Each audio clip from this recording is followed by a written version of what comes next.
Olá, meus irmãos, Deus os abençoe, que a graça e a misericórdia de nosso Deus possa atingir cada coração através do poder do Espírito Santo. Estamos aqui para trabalhar juntos, eu e você, por esta causa tão preciosa, esta causa que é a obra do Evangelho. Estamos terminando ela nesses últimos instantes que a Igreja Universal está trabalhando através da inspiração do Espírito Santo, através da vontade perfeita de Deus, porque somente o Espírito pode captar a necessidade para esta hora e somente o Espírito pode inspirar nosso coração para a necessidade da hora. Como aquela mulher que lavou os pés de Jesus Cristo, ela tinha uma obra para fazer, como nós também temos uma obra para fazer. E ela ficou esperando até que a inspiração lhe atingisse, para que ela pudesse dar um passo à frente, um passo de fé, para fazer aquilo que Deus queria que ela fizesse.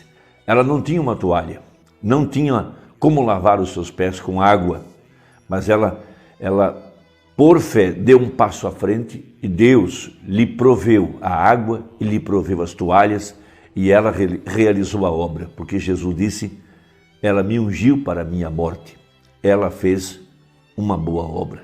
E nós estamos vivendo debaixo de uma grande pressão nesta hora, uma pressão que está vindo por conta dessa pandemia que está generalizada ao redor do mundo, está afetando famílias, está afetando amigos próximos, está afetando o povo por toda a terra, de acordo com a profecia de Apocalipse 18:4, que disse, sai dela, povo meu, para que não sejas participante dos seus pecados e não incorras em suas pragas. Então há um povo que ouviu a voz de Deus, que ouviu a voz do profeta de Malaquias 4, que viria antes do grande e terrível dia do Senhor. Veja, dia grande e terrível do Senhor.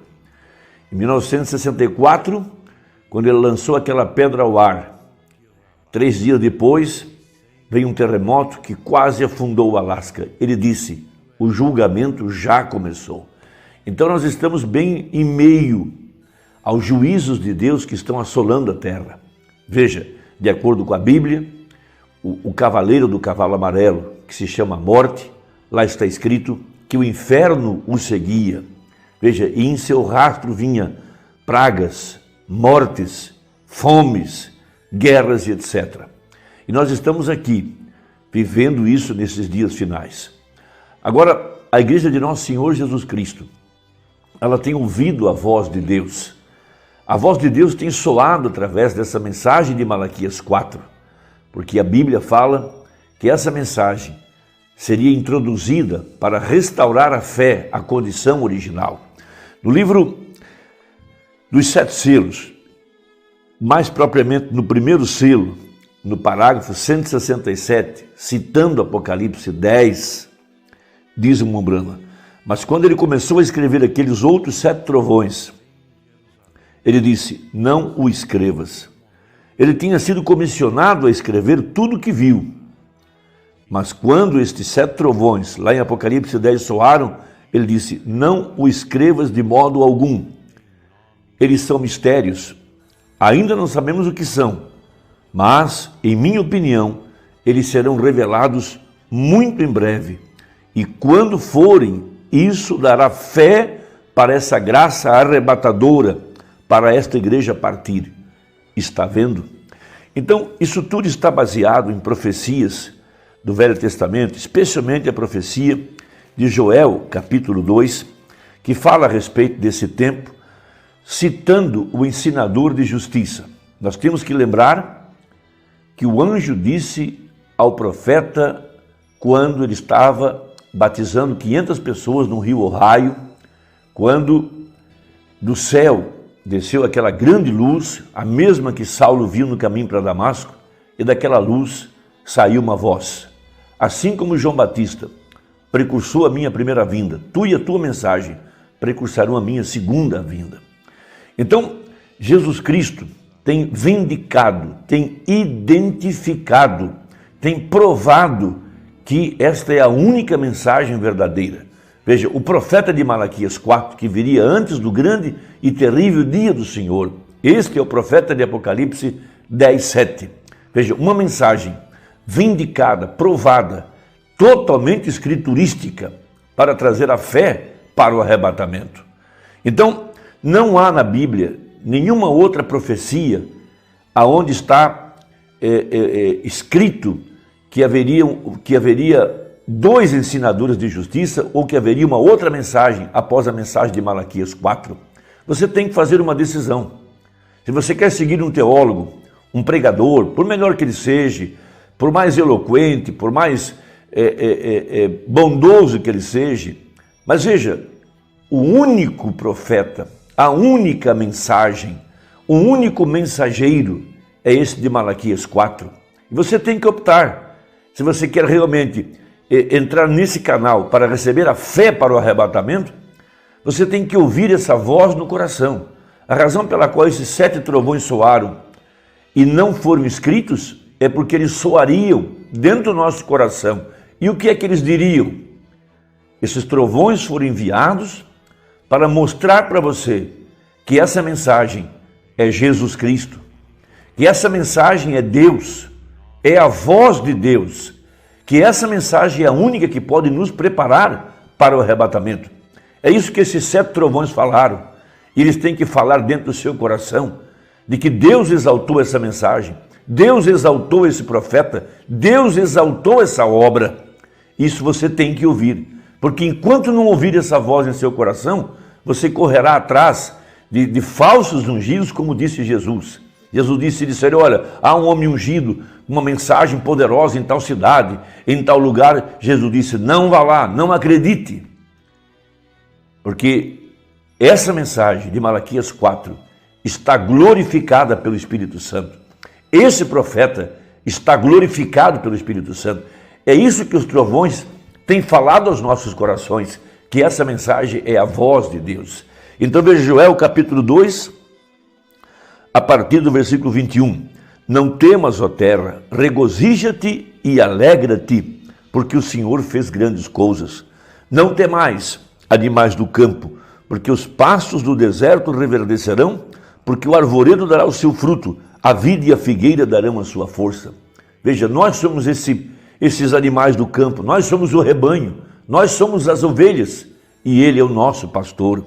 E vós, filhos de Sião, veja, a igreja, regozijai-vos e alegrai-vos no Senhor vosso Deus, porque ele vos dará ensinador de justiça e fará descer a chuva, a temporã e a seródia no primeiro mês. Veja, na versão original, King James, aquela utilizada pelo profeta para pregar a mensagem, lá está dito, um ensinador de justiça. E quando ele ensinasse a mensagem, a palavra, ele faria descer a chuva. Chuva na Bíblia é avivamento, é o poder do Espírito Santo caindo sobre a igreja para vivificá-la e dar-lhe poder para receber a graça para o arrebatamento. Veja, e as eiras se encherão de trigo e os lagares transbordarão de mosto e de óleo. Verso 28, e há de ser que depois derramarei o meu espírito sobre toda a carne, e vossos filhos e vossas filhas profetizarão, os vossos velhos terão sonhos, os vossos mancebos terão visões, e também sobre os servos e sobre as servas naqueles dias derramarei o meu espírito. Então esta é a mensagem para esta hora. Veja, na mensagem ouvi, mas agora vejo, a partir do parágrafo 195 está escrito aqui. Agora, todos sabem que temos uma promessa da condição da igreja no último dia.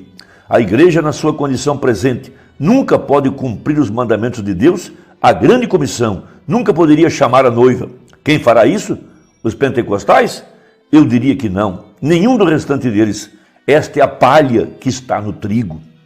Esta saiu, parecendo exatamente com o trigo, mas ali não havia nenhum trigo. Ele se abre, mas o grão sai dali. Eles se organizaram, eles se matam, aí está onde eles morrem. Eles são talos, mas o trigo tem que sair dali. E agora está começando a formar na forma da noiva. O grão do trigo, que caiu no chão através das eras negras, teve que morrer. Aquele crítico dizendo, por que um Deus de misericórdia que pode abrir o mar vermelho permitiu ali de pé que aqueles pobres cristãos fossem comidos por leões e queimadas e tudo mais? Eles não podiam entender. Assentado como se estivesse rindo daquilo, o pobre ignorante. Ele não sabe, a não ser que caia um grão de trigo no chão, disse Jesus. Isso teve que morrer através daquelas eras negras. Como qualquer outro grão de trigo, tem que ir para baixo, a terra, e ser enterrado para trazer na primeira reforma aquelas 2 folhas de Lutero, o talo. Isso ainda, ou melhor, isso tinha que vir para os wesleyanos, metodistas, depois para produzir o pólen, a borla, a grande era missionária. Teve que vir no pentecostal para a restauração dos dons, quase para enganar o próprio eleito. Entre parênteses, parece um grão de trigo, fecha parênteses. Quando abre, não há nenhum trigo ali, é somente a casca. Mas lá atrás, então, eles começaram a formar a organização da unicidade, a organização da trindade, a organização das 2 pessoas, a organização da igreja de Deus, e todas organizadas. E exatamente a morte. E agora o que acontece? Porém é um escudo para o trigo, tem crescido através disso o tempo todo. Agora está começando a separar-se, o trigo está começando a aparecer.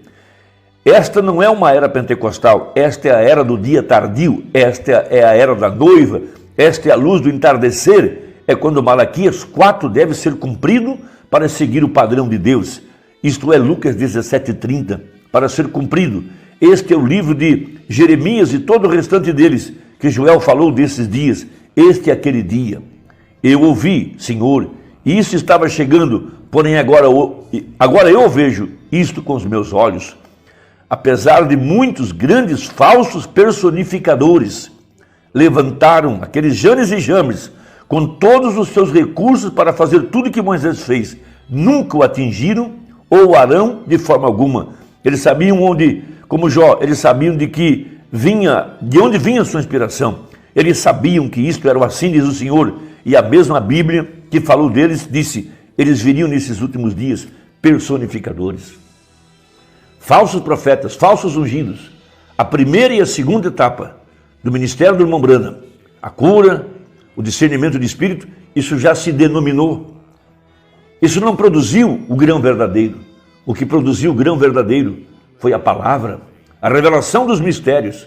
Veja, 7 trovões soando dentro dos nossos corações para provar que essa mensagem é Deus, que essa mensagem é Jesus Cristo, o que os 7 selos revelaram, as 7 vozes de Apocalipse revelaram que essa mensagem é a voz de Deus. E isso tem que soar no coração do eleito.